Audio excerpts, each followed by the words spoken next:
Hello friends, welcome to IT index. आज के video में हम लोग बात करने वाले हैं डीएनएस के बारे में।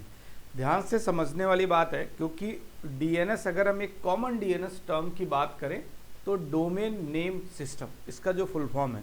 अदरवाइज जब भी डीएनएस की बात होती है, चाहे आप नेटवर्क इंजीनियर हो या IT support engineer, system engineer, cloud engineer, किसी भी प्रोफाइल पर हो, लेकिन डीएनएस का रोल इम्पॉर्टेंट है, क्योंकि हर जगह आपको डीएनएस देखने को मिलेगा।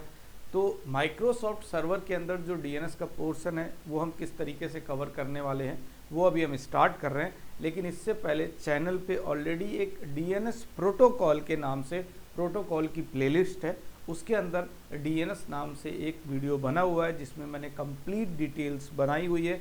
कॉमन मतलब उसे कोई भी देख सकता है कि डीएनएस से रिलेटेड किस तरीके से क्वेरी ट्रांसफ़र होती है, क्वेरी रिजॉल्व होती हैं, आईएसपी एंड पे डीएनएस रिजॉल्वर क्या होता है, उसका टॉप लेवल डीएनएस क्या होता है, राइट, और क्वेरी में कितना कैसे मेमोरी होता है, किस टाइम पीरियड तक पासवर्ड सेव रहता है, ये सारी बातें हमने डीएनएस के प्रोटोकॉल प्लेलिस्ट के अंदर डीएनएस वीडियो में कर रखी है।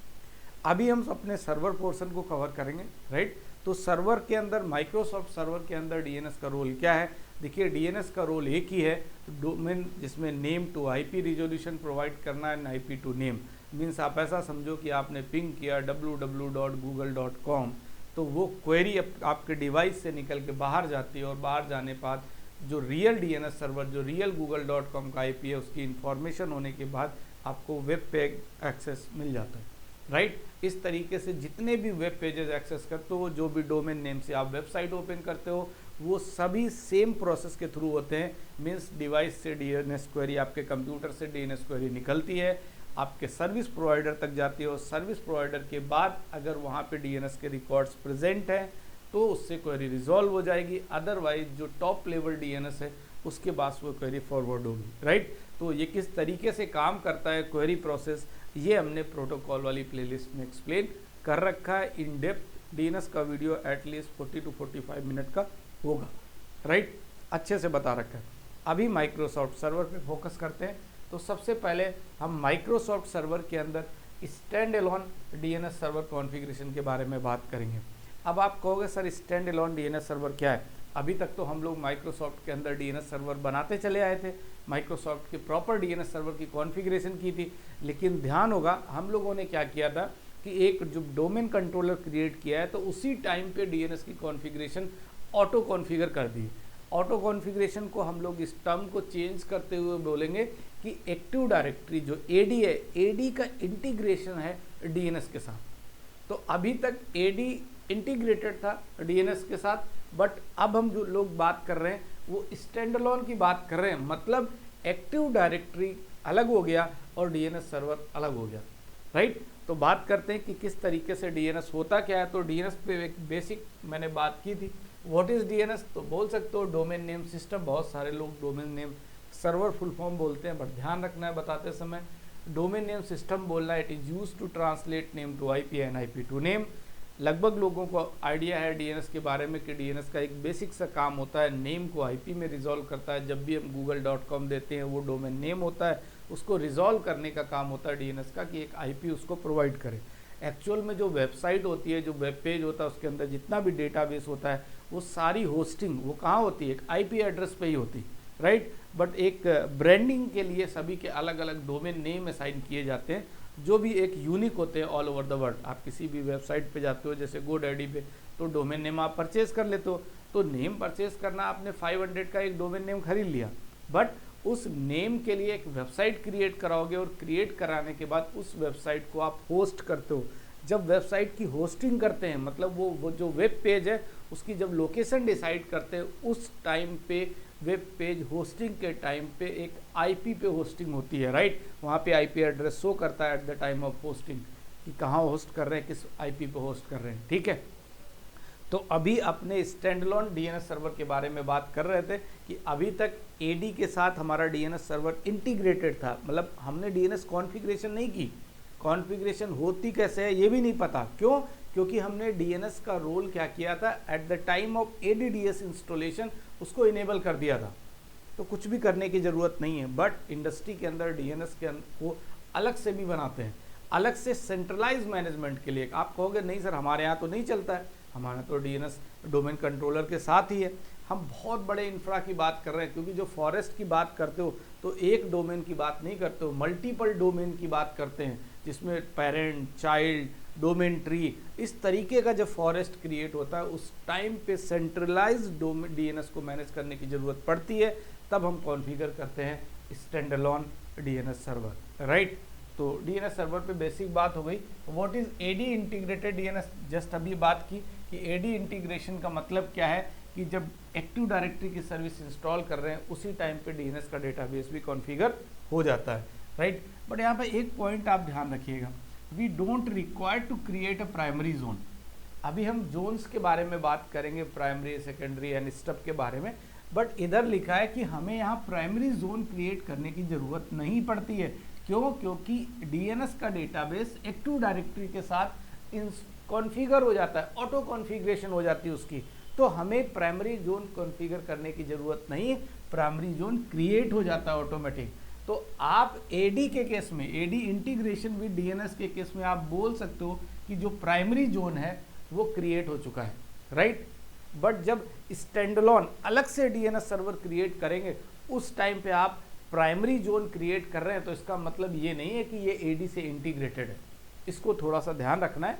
मतलब मैं इतना बोल रहा हूँ कि एडी का डीएनएस के साथ इंटीग्रेशन है तो उस टाइम पे प्राइमरी जोन तो क्रिएट ही होगा, और प्राइमरी जोन के अंदर फॉरवर्ड लुकअप जोन की कंप्लीट कॉन्फ़िगरेशन मिलेगी, जिसमें नेम टू आईपी रिजोल्यूशन से रिलेटेड जितने रिकॉर्ड्स हैं वो सारे मिलेंगे, किसी भी तरह का कोई इशू नहीं है। बट अगर मैं अलग से डीएनएस कॉन्फ़िगर कर रहा हूँ, इंडिविजुअल डीएनएस अलग से स्टैंडअलोन डीएनएस क्रिएट कर रहा हूँ, तो उस टाइम पे मुझे कॉन्फ़िगरेशन जब करूँगा तो प्राइमरी जोन प्रॉपर कॉन्फ़िगरेशन अलग से करनी पड़ेगी, right. What is standalone DNS वो तो बता दिया, एक इंडिपेंडेंट है, मुझे अलग से कॉन्फ़िगरेशन करनी है, एडी वाले सर्वर के साथ नहीं रखना है। तो इसके लिए प्री रिक्विजिट्स क्या है, क्या क्या चीज़ के हमको पहले से देखनी चाहिए। देखो, प्री इंस्टॉलेशन रिक्वायरमेंट्स क्या है कि अब हम डीएनएस सर्वर प्लान कर चुके हैं कि स्टैंडअलोन डीएनएस सर्वर बनाएंगे, अलग से डीएनएस सर्वर रखेंगे, एक्टिव डायरेक्टरी के साथ डीएनएस नहीं होगा, ठीक, ये चीज़ फाइनल हो चुकी है। तो अलग से रखने का मतलब हमारे पास कोई ऑपरेटिंग सिस्टम तो चाहिए। अब डिपेंड करता है कि आप 16, 19, 22 में से कौन सा ऑपरेटिंग सिस्टम यूज़ करते हो। वैसे तो देखा जाए तो जो लेटेस्ट ऑपरेटिंग सिस्टम होगा वही सजेस्ट करेंगे। अब डिपेंड ये करता है कि आपने जो फॉरेस्ट बेस्ड नेटवर्क बनाया है उसके अंदर मैंने आपको कई जगह पे ये ऑप्शन क्लिक करके दिखाया था कि डोमेन फंक्शनल लेवल होता है एंड फॉरेस्ट फंक्शनल लेवल होता है, राइट। तो domain forest functional level set करने होते हैं, तो जो भी सेटिंग है उसमें जो लोअर वर्जन आपने सेलेक्ट किया हुआ है उसका हायर कोई भी वर्जन आप कॉन्फ़िगर कर सकते हो एज ए डीएनएस सर्वर, क्योंकि डीएनएस भी डोमेन का ही पार्ट होगा, okay. Next point, static IP address configured means आप डीएनएस सर्वर क्रिएट करने जा रहे हैं, क्योंकि सर्वर है तो स्टैटिक आईपी एड्रेस असाइन करने। ध्यान रखना है कि सर्वर, जितनी भी सर्वर मशीन्स है उन सभी मशीन्स को स्टैटिक आईपी असाइन करेंगे। अब आपके दिमाग में आ रहा होगा नहीं हम तो डायनेमिक असाइन करेंगे, तो हम फिर बोलने वाले हैं डायनेमिक असाइन करने हुए आईपी चेंज हो जाता है, तो आपके दिमाग में आता है नहीं हम आईपी को रिजर्व कर देंगे डीएससीपी के अंदर। तो ये ऑप्शंस तो हैं, डीएससीपी के अंदर मैक एड्रेस से आईपी को रिजर्व किया जाता है, बट वही बात है कि रिकमेंडेशन ये है कि अगर आप सर्वर पे जा रहे हो तो सर्वर पे जो आईपी एड्रेसेस दिए हैं वो स्टैटिक हों तो ज़्यादा बेटर है, okay. Proper host name means obvious सी बात है, आप डीएनएस मशीन कॉन्फ़िगर करने जा रहे हो तो उसका होस्ट नेम डीएनएस के नाम से, लोकेशन के नाम से उसका होस्ट नेम प्रोवाइड करोगे। सेट नेटवर्क कनेक्टिविटी वेरीफाइड, ये तो बहुत इंपॉर्टेंट है, क्योंकि डीएनएस मशीन तो क्रिएट करने जा रहे हैं बट वो मशीन हमारे डोमेन के नेटवर्क का पार्ट ही नहीं है, तो उस टाइम पे वो डीएनएस मशीन कनेक्ट नहीं होगी, और कनेक्ट नहीं होगी तो फिर एडी के साथ उस डोमेन नेम की सर्विस रिजॉल्व कैसे होगी, राइट। तो नेटवर्क कनेक्टिविटी तो प्रॉपर होनी चाहिए। ऑब्वियस सी बात है कि अगर हम डीएनएस कॉन्फ़िगर करने जा रहे हैं तो ऑपरेटिंग सिस्टम सर्वर होना चाहिए, स्टैटिक आईपी, मैनुअल आईपी होना चाहिए, होस्ट नेम प्रॉपर डिफाइन होना चाहिए, नेटवर्क के अंदर उस सर्वर की कनेक्टिविटी होनी चाहिए जो भी रनिंग नेटवर्क, राइट, रीचेबिलिटी होनी चाहिए। Installing DNS role and configuration, देखो जब हम एक्टिव डायरेक्टरी एडीडीएस की सर्विस इंस्टॉल कर रहे थे सबसे पहले उसका रोल इंस्टॉल कर रहे थे, एडीडीएस रोल इंस्टॉल कर रहे थे देन कॉन्फ़िगर कर रहे थे। तो यहाँ भी सबसे पहले डीएनएस का रोल इंस्टॉल करेंगे, सर्विस इंस्टॉल करेंगे एंड आफ्टर दैट डीएनएस की कॉन्फ़िगरेशन करेंगे अकॉर्डिंग टू जोन, जो भी जोन्स क्रिएट कर सकते हैं। इंस्टॉलिंग डीएनएस रोल, सबसे पहले रोल करेंगे, बिल्कुल सही है। जोन कॉन्फ़िगरेशन, डीएनएस के रोल इंस्टॉल हो गए, आफ्टर दैट कॉन्फ़िगरेशन स्टार्ट कर रहे थे, लेकिन कॉन्फ़िगरेशन के टाइम पे सबसे पहले प्राइमरी जोन बनाते हैं। मल्टीपल जोन्स होते हैं, प्राइमरी, सेकेंडरी, स्टब, राइट, सबका अलग अलग रोल है, बात करेंगे, लेकिन फर्स्ट टाइम जब कॉन्फ़िगरेशन करेंगे तो प्राइमरी जोन की करेंगे। यही सेम काम जो अभी हम कॉन्फ़िगर करने जा रहे हैं, जब एडी इंटीग्रेटेड विद डीएनएस की बात कर रहे हैं तो ये काम पहले से एक्टिव डायरेक्टरी इंस्टॉलेशन के टाइम पे हो जाता था, राइट। तो उस टाइम पे जो रिकॉर्ड्स बन के आते थे तो हम बोलते हैं कि वो प्राइमरी जोन क्रिएट होके आता है, right. Okay, resource records creation, host record, SOA record, obvious ही बात है जब आप कॉन्फ़िगरेशन करोगे तो उस टाइम पे हमें रिकॉर्ड्स भी तो बनाने पड़ेंगे भाई।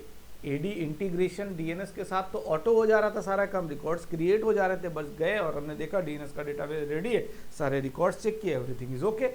बट यहाँ तो आपको रिकॉर्ड्स ऐड करने पड़ेंगे, चाहे वो ए रिकॉर्ड हो या फिर एसओए रिकॉर्ड्स की बात हो। Restart net log on and DNS server service, ये भी इंपॉर्टेंट है। सर्विसेज का रोल, जब हम अलग से स्टैंडअलोन डीएनएस सर्वर क्रिएट करेंगे उस टाइम पे नेट लॉगऑन की सर्विस, डीएनएस सर्वर की सर्विस, इन सर्विसेज का रोल काफ़ी बड़ा है, राइट। तो अगर आपने कभी बनाया होगा स्टैंडअलोन डीएनएस सर्वर तो देखा होगा कि हमें नेट लॉगऑन की सर्विस को रिस्टार्ट करना पड़ता है और डीएनएस की सर्विस को रिस्टार्ट करना पड़ता है। आगे जब कॉन्फ़िगरेशन करेंगे तब देखेंगे डीएनएस की सर्विस सर्वर पे रिस्टार्ट करते हैं एंड नेट लॉगऑन की सर्विस डोमेन कंट्रोलर के ऊपर स्टार्ट करते हैं। Check SRV records after service reset, SRV records name से रिलेटेड होता है, बात करेंगे जब एसआरवी क्रिएट करके भी दिखाएंगे, क्योंकि अभी तो हम लोग रिकॉर्ड्स क्रिएट करने वाले हैं ना, ऑटो क्रिएट तो कुछ भी नहीं होगा। ओके, नेक्स्ट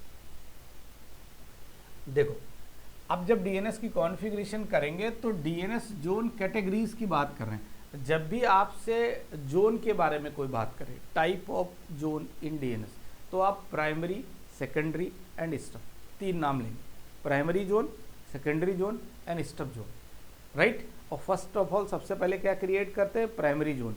सेकेंडरी का है, secondary is a copy of primary zone, जो प्राइमरी है same ditto copy paste, secondary copy है।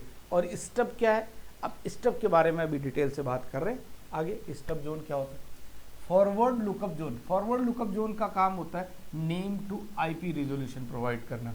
इस जोन का काम ये है कि अगर आप इसके पास जितने वो सारे रिकॉर्ड्स मिलते हैं, जब भी कोई डोमेन नेम से पिंग करता है, कनेक्ट करने की कोशिश करता है, तो उसको आईपी प्रोवाइड करना, आईपी में रिजॉल्व करने तक का काम जो होता है वो किस जोन का होता है, वो फॉरवर्ड लुकअप जोन का होता है। ऐसे रिवर्स के अंदर आईपी टू नेम रिजोल्यूशन होता है। जब भी डीएनएस के बारे में कोई आइडिया देता है, कोई पूछता है, तो सबसे पहले यही बताते हैं कि DNS resolve name to IP and IP to name, it provide resolution name to IP and IP to name. तो ये एक बेसिक सा है कि forward lookup zone name to IP and reverse lookup zone IP to name. Okay, आगे बात करते हैं हम लोग जोन्स इन डीएनएस। प्रीवियसली हमने बताया था कैटेगरीज क्या है, मतलब जब भी आपको कोई जोन पूछे तो प्राइमरी, सेकेंडरी एंड स्टब बताओगे, और कैटेगरी पूछेगा तो प्राइमरी के अंदर जो कैटेगरी है वो forward lookup zone and reverse lookup zone. तो जोन कैटेगरीज हैं forward lookup zone and reverse lookup zone, but type में आप बताओगे primary, secondary and stub. Okay, तो जोन्स इन डीएनएस के बारे में AD integrated zone, active directory integrated zone, ये तो वही है जब एक्टिव डायरेक्टरी इंस्टॉलेशन के टाइम पे मैंने डीएनएस एक्टिवेट किया, मतलब डीएनएस इनेबल किया था कि ये एक्टिव डायरेक्टरी इंस्टॉलेशन के टाइम पे ऑटो कॉन्फ़िगर हो जाए, जो भी हमने डोमेन नेम दिया है उसके अकॉर्डिंग सारे रिकॉर्ड्स मेंटेन हो जाए, हमें रिकॉर्ड्स अपने आप क्रिएट करने की ज़रूरत नहीं है। तो ये वाला जो काम था उसे ही बोलते हैं AD integrated DNS. AD integrated zone is stored in the active directory, obvious सी बात है, एडी के साथ उसका इंटीग्रेशन है तो स्टोर भी होगा एक्टिव डायरेक्टरी के साथ। यूज़र मल्टी मास्टर रेप्लिकेशन, मतलब वहाँ जितने भी डोमेन कंट्रोलर होते हैं उनके बीच में जिस तरीके का रेप्लिकेशन क्रिएट करना है रिलेटेड टू डोमेन, वो भी परफॉर्म होगा। बट ये सारी चीज़ों के केस में हमें डीएनएस कॉन्फ़िगर करने की ज़रूरत नहीं पड़ती थी इंटीग्रेशन वाले केस में। डीएनएस बहुत आसान टास्क है, बहुत सारे लोग ऐसे ही करते हैं।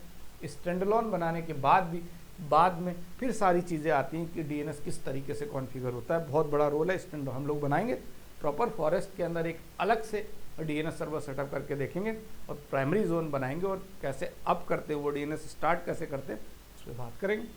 आपको सामने अप करके दिखाएंगे लैब प्रोग्राम के अंदर। प्राइमरी जोन क्या है?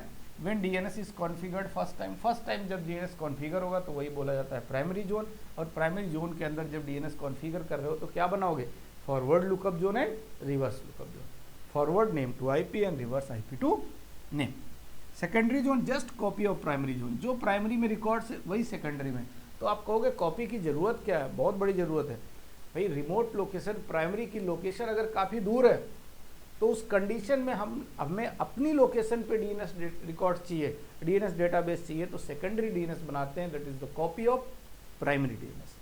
तो कॉपी का मीनिंग समझ में आ रहा है? कॉपी रखने, कॉपी में ऐसा ही होता है, किसी कोई आपका डेटा है उसको 4 जगह कॉपी करके रख लेते हो, क्योंकि आपके लिए एक्सेस करना क्या हो जाता है, ईजी हो जाता है, क्योंकि आपके रियल लोकेशन में आपके डिवाइस के अंदर प्रेजेंट है, आपको कहीं और से एक्सेस करने की जरूरत नहीं है। सेम थिंग सेकेंडरी क्रिएट करते हैं, just copy of primary zone, या अगर कोई हमें जोन की रिक्वायरमेंट है तो हम सेकेंडरी क्रिएट कर सकते हैं। स्टब समझ में आएगा? स्टब जोन क्या होता है? प्राइमरी सेकेंडरी तो अक्सर लोग बात करते करते बता देते हैं कि secondary is a copy of primary zone, लेकिन स्टब अच्छे से क्लियर नहीं होता। तो अभी हम बात करें स्टब जोन के बारे में। पहली चीज़ जो most important, stub zone read only है। रीड ओनली का मतलब कि स्टब जोन के अंदर कुछ भी नए रिकॉर्ड्स आप एडिट करना, एडिट वगैरह नहीं कर सकते, जो अपडेट होके आया वही रहेगा, राइट? तो इसलिए इसको क्या बोला? Read only of DNS server, used for fast resolution of external DNS. ये लाइन कुछ अच्छे से क्लियर नहीं हो रही। Used for fast resolution of external DNS, इसका मतलब ऐसा कुछ समझ में आ रहा है कि ये डीएनएस के रिजोल्यूशन को फास्ट करता है। बट इसको आप एक एग्जांपल के थ्रू समझो। स्टब जोन बनाते क्यों? आप स्टेट बैंक ऑफ इंडिया का फॉरेस्ट है, आपका खुद का, जिस इंडस्ट्री में आप काम कर रहे हो वो स्टेट बैंक ऑफ इंडिया है, और उसका अपना एक फॉरेस्ट बेस्ड नेटवर्क है जिसमें primary domain controller, child domain controller, domain tree, multiple domains करके एक कंप्लीट फॉरेस्ट बना हुआ है एसबीआई का, क्योंकि एसबीआई बहुत बड़ा नेटवर्क है तो उसका बहुत बड़ा फॉरेस्ट होगा, राइट?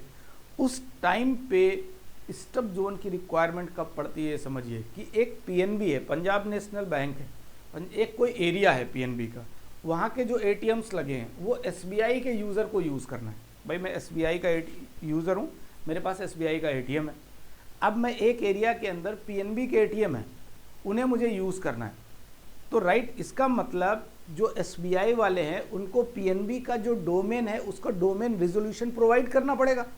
तो डोमेन रिजोल्यूशन कैसे प्रोवाइड करेंगे? तो उसका नेटवर्क टीम क्या करती है, आपका जो डोमेन बेस वाली टीम है, सर्वर टीम, उसके एंड पे एक पीएनबी का स्टब जोन क्रिएट किया जाएगा। किस एंड पे? एसबीआई के एंड पे पीएनबी का स्टब जोन बनाया, और स्टब जोन बनाते ही वहाँ पे कुछ लिमिटेड रिकॉर्ड्स हैं वो अपडेट होते हैं। जैसा कि अभी प्रीवियस बताया रीड ओनली है, तो आप किसी भी रिकॉर्ड के अंदर चेंजेस नहीं कर सकते, केवल और केवल रिजोल्यूशन के लिए, फास्ट रिजोल्यूशन के लिए स्टब जोन क्रिएट करते हैं। तो हुआ ये कि जो आपका पीएनबी पंजाब नेशनल बैंक का है उनसे ऑथराइजेशन तो लेना ही पड़ेगा, बिना उसके तो क्रिएट नहीं कर सकते। उनसे ऑथराइजेशन लेके स्टेट बैंक ऑफ इंडिया के डीएस पे जाके एक स्टब जोन क्रिएट कर दिया, और स्टब जोन क्रिएट करते ही डीएनएस के रिकॉर्ड्स में जो SOA, start of authority, A record and name server record, ये 3 रिकॉर्ड्स हैं जो स्टब जोन के अंदर अपडेट होंगे। तो इन रिकॉर्ड्स के अपडेट होने की वजह से जो स्टेट बैंक ऑफ इंडिया के यूजर्स हैं, जो पीएनबी के नेटवर्क रिसोर्स यूज़ कर रहे हैं, network resource means ATM machine क्या है? नेटवर्क रिसोर्स है, तो उस टाइम पे डोमेन का रिजोल्यूशन, नेम रिजोल्यूशन प्रोवाइड करना ईजी हो जाता है स्टेट बैंक ऑफ इंडिया के लिए, राइट? तो स्टब जोन का काफ़ी रोल समझ में आया। क्योंकि रीड ओनली क्यों है? क्योंकि हम दूसरे जो अदर फॉरेस्ट है, अदर फॉरेस्ट के डीएनएस के रिकॉर्ड्स को भी अपडेट कर पा रहे हैं उसके नेम को रिजॉल्व करने के लिए, तो इसलिए रीड ओनली है। और लिमिटेड रिकॉर्ड्स हैं, याद रखना, कभी भी कोई स्टब के बारे में बात करे तो नंबर ऑफ रिकॉर्ड्स की बात करें तो आप एसओए बताओगे, start of authority, and A record के बारे में बात करेंगे, एंड एनएस के बारे में बात करेंगे, नेम सर्वर के बारे में। ये रिकॉर्ड्स प्रेजेंट मिलते हैं स्टब जोन के साथ। अभी तक तो मैं यहीं पे करता हूँ, इसके आगे रिकॉर्ड्स भी क्रिएट करेंगे, तो पहले लैब कर लेते हैं। इसके नेक्स्ट वीडियो के अंदर हम लोग एक लैब क्रिएट करेंगे, और उसको लैब को कंप्लीट करने के बाद जिसमें हम सारे जोन्स बनाएंगे, primary, secondary and stub. But ध्यान ये रखना है, क्या ध्यान रखना है? अब नेक्स्ट वीडियो के अंदर जो लैब है वो प्रॉपर हम एक सेटअप करके लाएंगे। पहले एक टोपोलॉजी आपको बताएंगे जिसमें प्राइमरी डोमेन कंट्रोलर बताया था मैंने आपको, चाइल्ड डोमेन कंट्रोलर बताया था, फिर बोला था एक चाइल्ड डोमेन, एक क्लाइंट क्रिएट करेंगे हम लोग, राइट। उस क्लाइंट पे चाइल्ड डोमेन का यूजर और प्राइमरी डोमेन कंट्रोलर का यूजर, दोनों यूजर लॉगिन करके दिखाएंगे as a network resource use करते हुए, right. And after that DNS configure करेंगे। अब डीएनएस अलग से भी कॉन्फ़िगर कर सकते हैं, ये वाला डीएनएस, तो कोशिश करेंगे उसी टोपोलॉजी में डीएनएस को अलग से कॉन्फ़िगर करें, राइट। तो इस वीडियो को यहीं पे कंप्लीट करते हैं, बाकी मिलेंगे नेक्स्ट वीडियो के अंदर लैब सेक्शन के अंदर। Thank you.